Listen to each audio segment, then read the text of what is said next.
viajantes da vida, seja bem-vinda você que conseguimos chegar ao capítulo 10, aqui no Religião dos Espíritos. Já fizemos uma boa caminhada e com os episódios extras que acontecem no quinto sábado, a gente vai avançar mais rapidinho do que as outras playlists. E lógico, como a gente sempre fala com vocês, como a gente sempre convida vocês para estudarem, o livro Religião dos Espíritos é uma visão, é uma análise que Emmanuel faz aqui da nossa obra básica, da tarefa mais significativa que deixou para nós esse farol que é a doutrina espírita, que é o Livro dos Espíritos de Allan Kardec.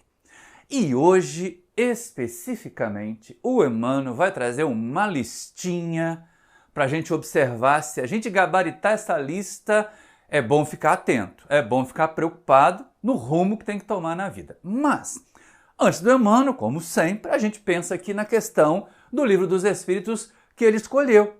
Vocês estão vendo ali, o capítulo foi escrito no dia 13 de fevereiro de 1959 e ele deu o título só de Examina a Própria Aflição. Você é aflito aí?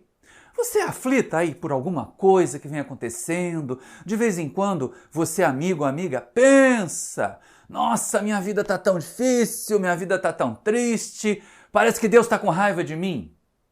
Será mesmo que a causa da nossa aflição não está dentro da gente, em vez de estar em volta da gente? Pois é, e aí? Aqui no Livro dos Espíritos, na questão 908, já no finzinho da terceira parte, quando Allan Kardec está estudando a perfeição moral, a gente já aprendeu antes que nós só sofremos porque somos atrasados. Só sofremos porque somos inferiores, porque se nós nos elevamos, o sofrimento não vem. Mas não vem, Maurício, tem tanta gente boa, tem tanta gente elevada que está sofrendo, que está passando por dificuldade por aí. É verdade. Mas, primeiro, será que elas são tão boazinhas assim? Segundo, será que elas, sendo boas, não estão ensinando alguma coisa para nós? Porque de vez em quando, um sofrimento, uma experiência dolorosa, não é expiação, não é prova, é uma missão que algum espírito aceita, acolhe para ensinar para os outros, para os mais rasteirinhos, para os mais baixinhos na evolução, como é que pode superar uma prova daquele tipo quando ela vier para nós. E é essa a questão. Quando Allan Kardec está estudando ali a questão das paixões, dos sofrimentos, a gente percebe uma frase. A questão 908, como a gente vai ver, ela diz o seguinte para nós. Olha só. Como se poderá determinar o limite onde as paixões deixam de ser boas para se tornarem más? E os espíritos respondem: as paixões são como um corcel, um cavalo, que só tem utilidade quando governado e que se torna perigoso desde que passe a governar. Uma paixão se torna perigosa a partir do momento em que deixais de poder governá-la e que dá em resultado prejuízo para qualquer de vós mesmos ou para outrem. E essa ali tem um monte de chaves. Kardec deixou, os espíritos na verdade, deixaram um monte de chaves para nós analisarmos essa questão. Essa questão 908 está ali embutida na questão do estudo das paixões. Antes, Kardec aprende que as paixões, esse aumento de vontade, esse acréscimo de energia que a gente põe em algumas coisas. A gente pode dizer assim: eu sou apaixonado por música clássica, então eu escuto música clássica direto. Eu sou apaixonado por música celta, eu escuto música celta direto. Eu sou apaixonado por ensinar e tenho um prazer enorme quando eu estou dentro da sala de aula. Pois é, isso é a paixão boa.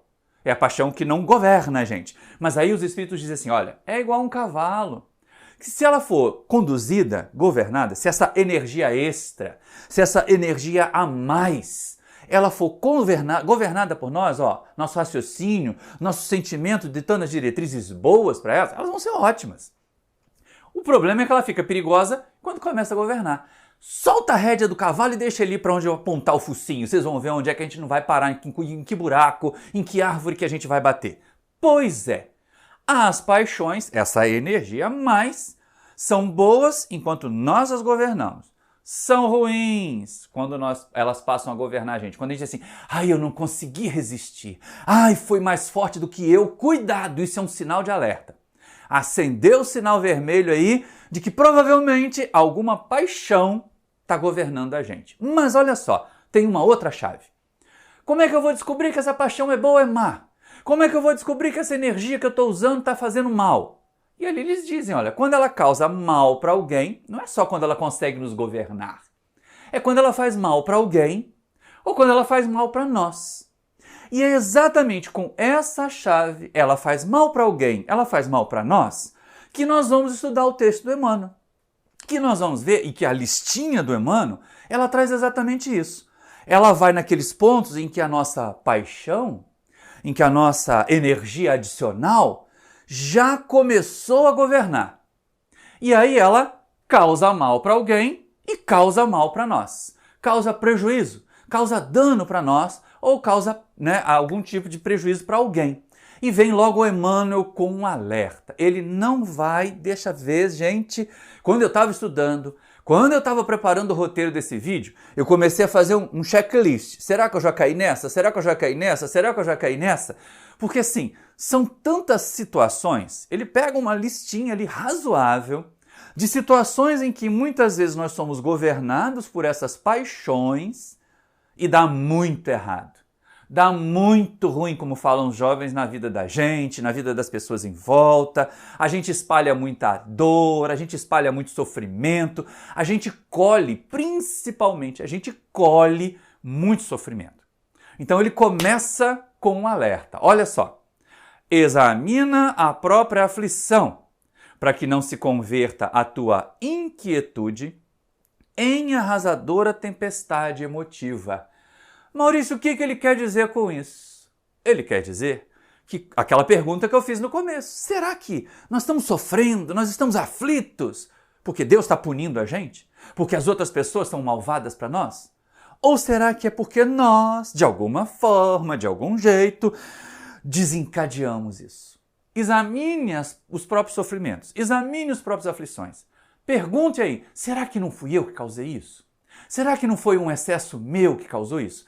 Normalmente, quando eu me faço essa pergunta, eu me descubro como o centro, como a origem da minha própria dor.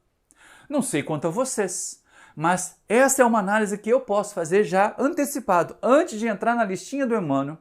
Na maioria das vezes, o Maurício aqui, que conversa com vocês toda semana, nos vídeos gravados, quando ele para analisar as dores que tem, as dores que sente, as aflições que sente, frequentemente eu me encontro como o centro, como a origem dessa dor.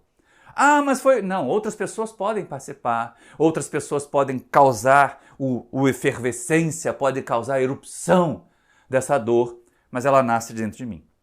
E aí o Emmanuel vai apresentar para nós, após esse alerta, para a gente não ficar lamentando, não virar uma tempestade emotiva, ele vai trazer uma listinha daquelas paixões que governam, e porque governam se tornam perigosas, e porque perigosas elas causam dano para nós ou causam danos para outrem. Olha o que Emmanuel nos diz. Vamos devagar na listinha dele, porque senão a gente atropela. Todas as aflições se caracterizam por tipos e nomes especiais. A aflição do egoísmo chama-se egolatria. A aflição do vício chama-se delinquência. A aflição da agressividade chama-se cólera. Primeiros 3 itens da lista do seu Emmanuel. E aí ele diz assim, olha, as aflições são chamadas por tipos e nomes especiais. E aí vamos pensar ali, ó, egoísmo, vício e agressividade. Quem de nós não tem pelo menos 2 desses?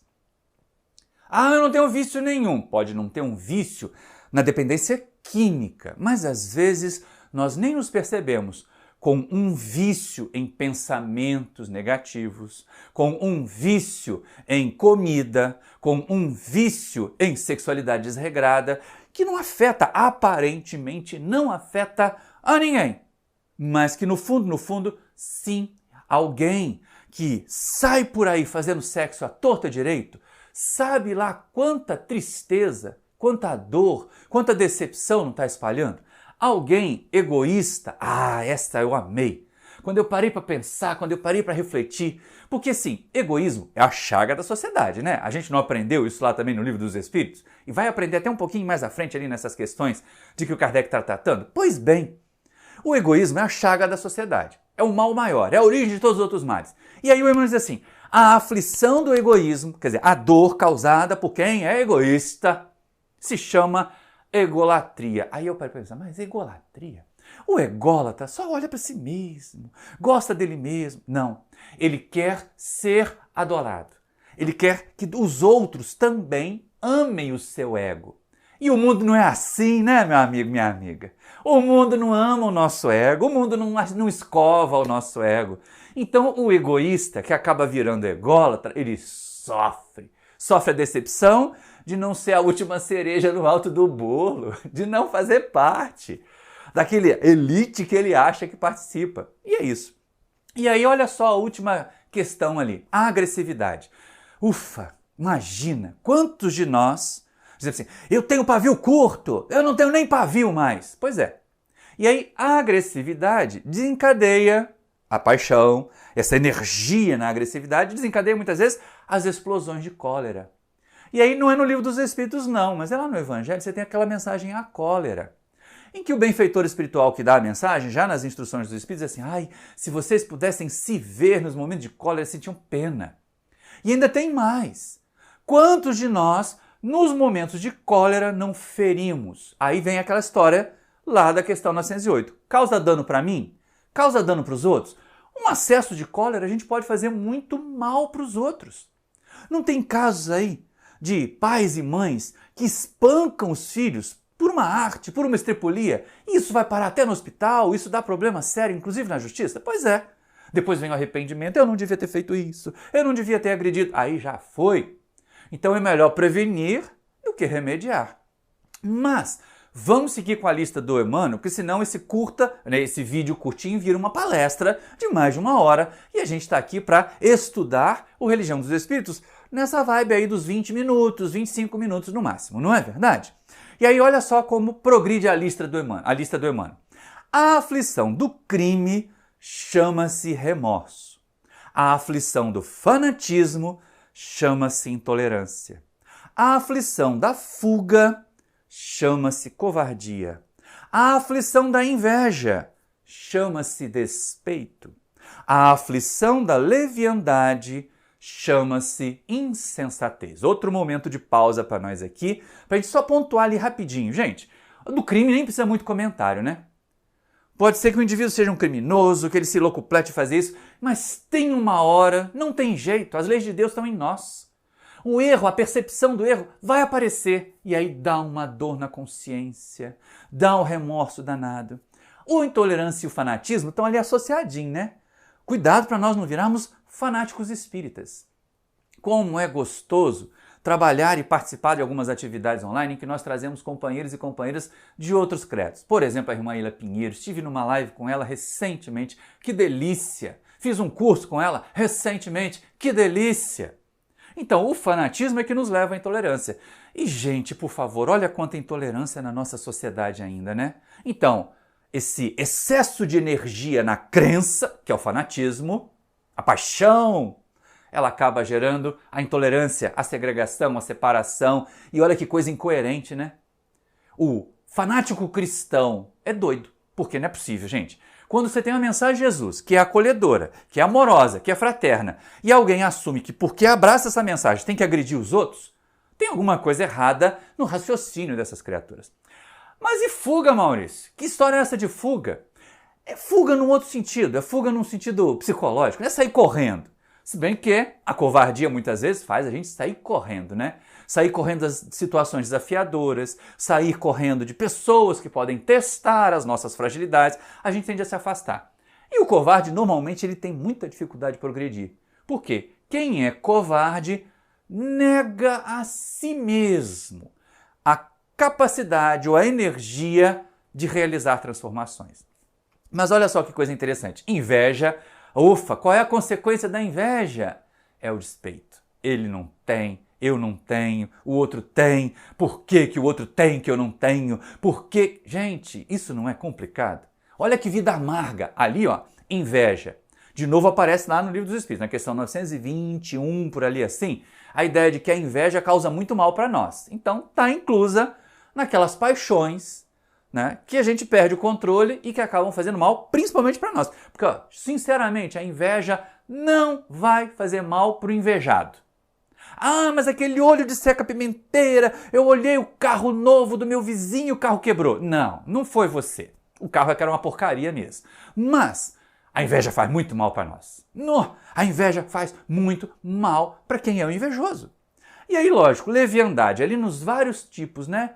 Na fala, na sexualidade, vira insensatez. E não tem aquelas pessoas sem noção, que fazem piadas sem graça, que fazem hoje aquelas piadas que já não cabem mais, que já couberam no passado, mas hoje elas não cabem mais, porque nós temos mais consciência de que aquilo que a gente fala, de que aquilo que ironiza, pode ferir alguém. Então a gente cai lá na dor da insensatez, de não ser visto como uma pessoa séria, como uma pessoa que possa ser levada a sério. Vamos voltar para a lista do Emmanuel, que senão a gente não termina esse vídeo. A aflição da indisciplina chama-se desordem. A aflição da brutalidade chama-se violência. A aflição da preguiça chama-se rebeldia. A aflição da vaidade chama-se loucura. Nesse quadro aqui eu fiquei bastante preocupado. Porque, vamos lá, a primeira que é a única mais fácil, que é a que eu lido super bem. A aflição da indisciplina é desordem. Gente, tem gente que é tão desorganizado, tão indisciplinado, vai chegando em casa, vai jogando roupa para o alto, vai jogando a mochila com os materiais num canto, vai empilhando o livro um em cima do outro no escritório, quando precisa do material não encontra.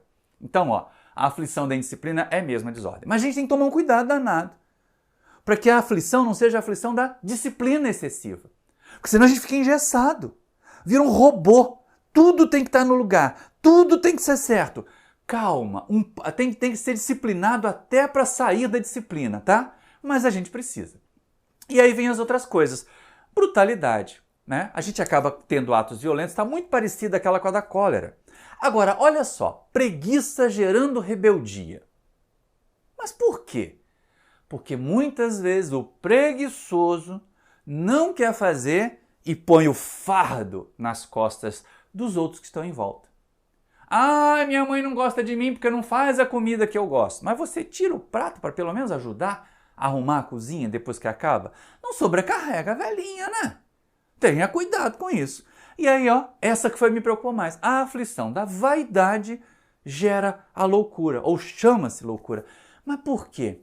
Porque essa ideia de você querer ser sempre bem apreciado, ser vaidoso, estar mais belo que os outros, gente, isso causa tanta frustração, isso causa tantos senões, porque a gente não consegue ser bonito o tempo todo, né? A grande vantagem, aliás, eu tenho a minha ajudante costuma dizer assim, a minha mãe dizia, Maurício, que a gente devia casar com pessoa feia, porque pessoa feiura só aumenta, a beleza só diminui. Ela tinha razão, é uma coisa jocosa, mas ela tinha razão. E o vaidoso, que quer ser bonito o tempo todo, que quer sempre ser visto como belo, acaba realmente se desconectando da realidade. Porque não dá pra gente ser belo o tempo todo. Também li uma vez, desses memezinhos, né? Uma pessoa jovem, bela, é um acidente da natureza, é uma combinação genética que deu harmonia. Mas um idoso belo, uma idosa bela, é uma obra de arte. Porque aí a beleza vai aparecer, ó aqui as minhas rugas, ó. A beleza vai aparecer no ser que nós somos e não no corpo que nós temos. Isso mantém a nossa sanidade. Mas o Emmanuel é insaciável nesse momento de fazer essa lista para a gente ficar aí refletindo. A aflição do relaxamento chama-se evasiva. A aflição da indiferença chama-se desânimo. A aflição da inutilidade chama-se queixa. A aflição do ciúme chama-se desespero. Essas quatro nem precisam de tanto comentário assim, não é verdade? Ó, relaxamento, aquela história do não quero contato, não quero compromisso. Fica fugindo de tudo que é compromisso, até do compromisso de crescer. Sofre. Ah, quem não faz esforço para crescer sofre. A gente já viu que quem não é evoluído sofre. Tá? A aflição da indiferença gera desânimo. Ah, eu não sou capaz. Ah, eu não quero nem pensar nisso. E a gente acaba não progredindo. A aflição da inutilidade, queixa. Porque se eu não faço, alguém também não faz, eu vou reclamar que não foi feito. Não é verdade? E a aflição do ciúme é o desespero. Está parecido com aquela da loucura da vaidade. Porque a gente não controla o afeto dos outros. Então como é que eu vou ter ciúme do meu filho? Vou ter ciúme da minha mãe? Vou ter ciúme da minha esposa, do meu marido? Eu não controlo o afeto deles. E não querer que eles amem outras pessoas mais do que a mim, isso é pior ainda. Isso vai gerar desespero, vai gerar insônia, vai gerar uma aflição danada. E fechando a lista, olha o que Emmanuel diz. A aflição da impaciência chama-se intemperança. A aflição da sovinice chama-se miséria. A aflição da injustiça chama-se crueldade. Gente, é interessante isso. Será que faz mesmo? Quando eu sou tão injusto assim, eu acabo não fazendo crueldade? Faz. Tem um monte de gente aí propondo pena de morte. Tem um monte de gente aí propondo pena de morte para quem faz aborto. Olha só, não, incoerência. Eu estou defendendo uma vida, querendo acabar com a outra? Tenha dó, minha gente, tenha dó. Mas olha lá, a aflição da impaciência vira intemperança. Tem que ser tudo rápido, tem que ser tudo no meu tempo. E aí faz sem pensar. E a aflição da sovinice chama-se miséria. Eu me lembrei, quando eu era na infância, tinha uma senhora que ela era chamada assim, todo mundo dizia que ela era uma velhinha muito rica, mas ela andava maltrapilha, com uma bolsinha assim, daquelas de prender assim do lado, bem de velhinha mesmo.